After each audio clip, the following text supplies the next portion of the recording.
අද වෙද්දි මගේ රටේ තාරුණ්‍ය දැක්ම මොකද්ද?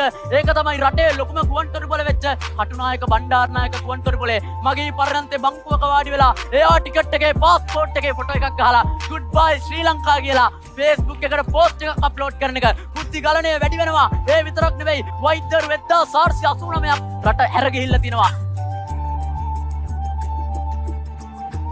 ළඟම පාසල හොඳම පාසල කිව්වට ඇත්තටම හොඳම පාසල උනේ සම්පත් ටික තියෙන නගර පාසල.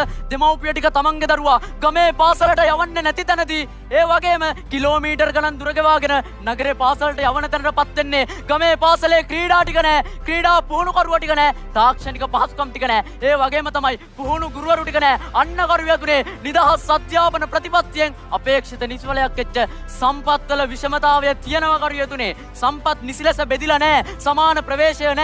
රටේ සමස්ත අධ්‍යාපන ක්‍රමය කියලා කියන්නේ සමස්ත සර්වත්‍ර කුලකයක් නම් නිදහස් අධ්‍යාපන ප්‍රතිපත්තිය කියලා කියන්නේ ඒකේ තියෙන පොඩි උපකුලකයක් විතරයි. එතකොට දැන් ඔබතුමා කියන සම්පත් විෂමතාවය කියන කාරණාව ඇත්තටම ලංකාවේ තියෙන සමස්ත අධ්‍යාපන ක්‍රමයේ වැරද්දක්. අපි පදනමේදී පැහැදිලිව කිව්වා නිදහස් අධ්‍යාපන ප්‍රතිපත්තිය නෙවෙයි වැරද්ද තියෙන්නේ. ප්‍රතිපත්තිය ක්‍රියාත්මක වෙන්න නම් බලපාන සාධක දෙකක් තියෙනවා. එක තමයි ප්‍රතිපත්තියේ නිරත්තතාවය. ඒ වගේම තමයි බාහිර සාධකවල බලපෑම. ඔබතුමා ඔය කියන්නේ බාහිර සාධකවල බලපෑමක්. එතනින් එහාට ගියාම මෙතුමන්ලා කියනවා මධ්‍ය මහා විද්‍යාලයට ඉදි කරාලු තමුත්තේගම රම්බණ්ඩගේ පුතා ජනාධිපති වුණාලු. ගරු වියතුනේ මධ්‍ය මහා විද්‍යාල ඉදි කරන්නේ CWW කන්නංගර මහතා. ඒ වෙද්දි තිබ්බ සම්පත් ඌනතාව එක්ක එක ප්‍රදේශයකට එක පාසලක් ඉදි කරනවා. සාධාරණයි ගරු වියතුනේ. මුකුත් කියන්න බෑ. හැබැයි අද වෙද්දි තාමත් ඒකේ විදිහටම තියෙනවා. එක තැන නැවතිලා.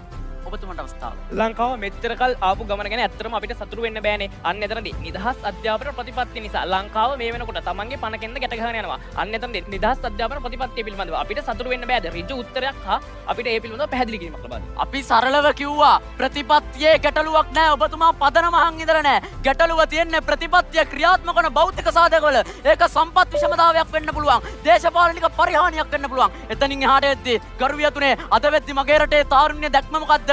ඒක තමයි රටේ ලොකුම ගුවන්තොටුපොළ වෙච්ච කටුනායක බණ්ඩාරනායක ගුවන්තොටුපොළේ මගේ පරණන්තේ බංකුවක වාඩි වෙලා එයා ටිකට් එකේ පාස්පෝර්ට් එකේ ෆොටෝ එකක් ගහලා good bye ශ්‍රී ලංකා කියලා Facebook එකට පෝස්ට් එකක් අප්ලෝඩ් කරන එක බුද්ධි ගලණය වැඩි වෙනවා. ඒ විතරක් නෙවෙයි වෛද්‍යවරු 1489ක් රට හැර ගිහිල්ලා තිනවා. ඇයි ගරු වියතුනේ දේශය පිළිබඳව දැක්මක් තියෙන අභිමානවත් පුරවැසියෙ බිහි කරලා නැහැ. ජනතාවගේ පොදුමුදල් වලින් ඉගෙනගෙන අන්න ගරු වියතුනේ වෙනත් රටකට සංක්‍රමණය වෙනවා. ඒ විතරක් නෙවෙයි අද වෙද්දි ගරු වියතුනේ ලංකාවේ විශේෂඥ වෛද්‍යවරු 3181ක අවශ්‍යතාවයක් තියෙනවා. හැබැයි 1139ක හිගයක් තියෙනවා. ඇයි ගරු වියතුනේ ජාතික අභිලාෂයට ගැලපෙන පරිදි ලංකාවේ අධ්‍යාපන ප්‍රතිපත්තිය නිර්මාණය වෙලා නැහැ.